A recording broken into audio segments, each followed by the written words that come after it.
তুমি আপনি সব সময়ের সঙ্গে বাধা রক্তে আপনির বয়স বাড়লে ঠিক তুমি হয়ে যাবে। ওপার বাংলার জনপ্রিয় তারকা জুটি প্রসেনজিৎ চট্টোপাধ্যায় ও ঋতুপর্ণা সেনগুপ্তের সিনেমা মানেই হিট। পর্দায় তাদের দেখার জন্য মুখিয়ে থাকেন দর্শকরা।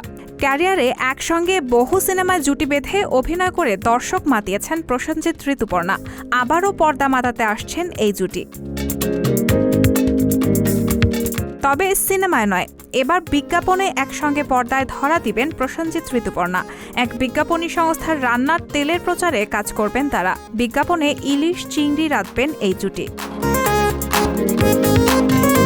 ভারতীয় গণমাধ্যমের সূত্র অনুসারে টেকনিশিয়ান স্টুডিওতে বিজ্ঞাপনটির জন্য সেট তৈরি শুরু হয়েছে।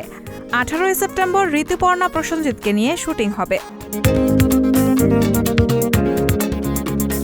90-এর দশকের মাঝামাঝি প্রসেনজিৎ ঋতুপর্ণার জুটি সফর শুরু হয়। তাদের প্রথম সিনেমাই ছিল সুপারহিট। এরপর একে একে মায়ার বাঁধন, বাবা কেন চাকর, স্বামীর ঘর, মনের মানুষ সহ অনেক হিট সিনেমা দর্শকদের উপহার দিয়েছেন দুজনে। তবে শ্বশুরবাড়ি জিন্দাবাদ মুক্তির পর অনেক দিন একসঙ্গে কাজ করেননি তারা। পরবর্তীতে 2016 সালে মুক্তি পায় ঋতুপর্ণা প্রসেনজিৎ অভিনীত প্রাক্তন। পরে কৌশিক গঙ্গোপাধ্যায় তৈরি করেছেন দৃষ্টিকোণ। আলাদা গল্প, আলাদা চরিত্র, কিন্তু প্রসেনজিৎ ঋতুপর্ণার জুটির ম্যাজিক ছিল অক্ষুণ্ণ। সম্প্রতি কৌশিক গঙ্গোপাধ্যায়ের অযোগ্য দিয়ে প্রমাণ দিল তারা এখনও টলিউডের সুযোগ্য ও সুপারহিট জুটি। এবার প্রথমবারের মতো বিজ্ঞাপনে আসছেন দুজন। রায়হানা মুন, সবার কথা।